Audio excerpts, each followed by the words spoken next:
नमस्कार दोस्तों, lovely life study channel में आप सबका स्वागत है। मैं आपका अभिनंदन करती हूँ, आपका स्वागत करती हूँ। आज का टॉपिक है कि ईश्वर हमेशा कर्मशील लोगों का साथ देता है। जो अपने कार्य में निरंतर व्यस्त रहते हैं, हमेशा कार्य करते रहते हैं, उनके साथ ही भगवान भी होता है। इस पर एक छोटी सी कहानी आती है, एक व्याख्यान कहें, हम दृष्टांत कहें, जो भी आप चाहें कह सकते हैं कि एक गांव में सूखा पड़ गया और वहाँ पर घोषणा करवा दी गई कि अब यहाँ पर 12 साल तक पानी नहीं बरसेगा। भगवान का कोप है, भगवान नाराज़ हैं इस गांव वालों से और अब यहाँ पर पानी नहीं बरसेगा पूरा 12 साल तक। सारे किसान थे, सारे गांववासी थे, सब शांत होकर बैठ गए अपने अपने घरों में कि अब तो 12 साल तक कुछ होना ही नहीं है। क्या करना है हमें, खेतों में जाके क्या करना है हमें कोई भी कार्य करके। लेकिन एक किसान था, वह उठा, उसने अपना हल उठाया, अपने बैल लिए और खेतों में डेली नित्य प्रति बैलों को खेत में जोतने लगा। कभी खुदाई करने लगा, कभी बुआई करने लगा। जिस तरह से डेली प्रतिदिन वो काम पहले करता था, वैसे ही कार्य करता रहा। ये सब देखकर भगवान भी हैरान हो गए कि जब मैंने घोषणा करवा दी है, बता दिया गया है पूरे गांव में कि 12 साल तक इस गांव में पानी नहीं बरसेगा, तो फिर ऐसा क्यों, ये काम क्यों कर रहा है खेतों में? क्या इसको पता नहीं है? फिर खबर जो वहाँ के ऋषि मुनि थे, उन्होंने कहा, अरे भाई आप ऐसा क्यों कर रहे हैं? इस गांव में तो पानी बरसना ही नहीं है 12 साल तक, फिर आखिर आप क्यों कर रहे हैं ऐसा? क्यों खेतों में जाते हैं, क्यों काम करते हैं? तो सुनिए, उस व्यक्ति ने, उस भोले भाले किसान ने कितना प्यारा सा जवाब दिया, सुनकर दंग रह जाएंगे। उसने कहा, मैं इसलिए अपने खेतों में काम करने जाता हूँ कि कहीं मैं काम करना भूल न जाऊँ।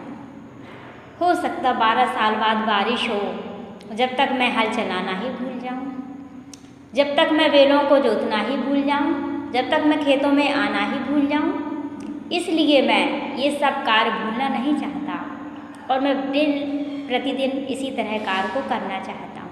कहा, अच्छा ठीक है। ऐसा सुनकर भगवान भी हैरान हो रह गए। बोले, जब ये व्यक्ति दिन प्रतिदिन मेहनत कर रहा है तो मैं कैसे बैठ सकता हूँ? तो भगवान भी सोचते, अरे कहीं 12 साल बाद मैं वर्षा करना ही भूल जाऊँ तो सारी सृष्टि का क्या होगा? 12 साल बहुत होते हैं। और आखिर में जो व्यक्ति नित्य प्रतिदिन अपने खेतों में जुताई कर रहा था, डेली जाता था, और अचानक ही 6 मंथ के अंदर, 6 महीने के अंदर उस गांव में बारिश हो जाती है। और जब बारिश हो जाती तो आप जानते हैं कि फ़ायदा किसका हुआ? जो व्यक्ति डेली खेतों में जाता था, बाकी सब तो सो रहे थे, बैठे थे।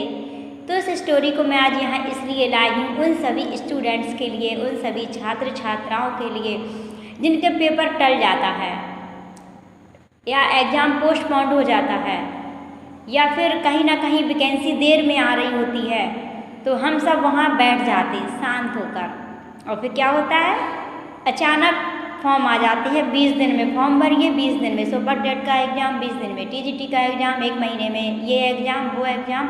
कहने का मतलब हमें ज़्यादा टाइम नहीं मिल रहा होता है और फिर उस समय हम घबराते हैं।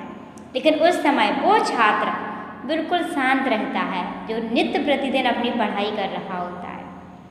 फॉर्म नहीं आते, कोई बात नहीं, एग्ज़ाम नहीं होता, कोई बात नहीं, आप अपना कार्य जैसा करते आ रहे हैं वैसा ही दिन प्रतिदिन करते रहिए और देखिए सबकी अपेक्षा आप टॉप करेंगे।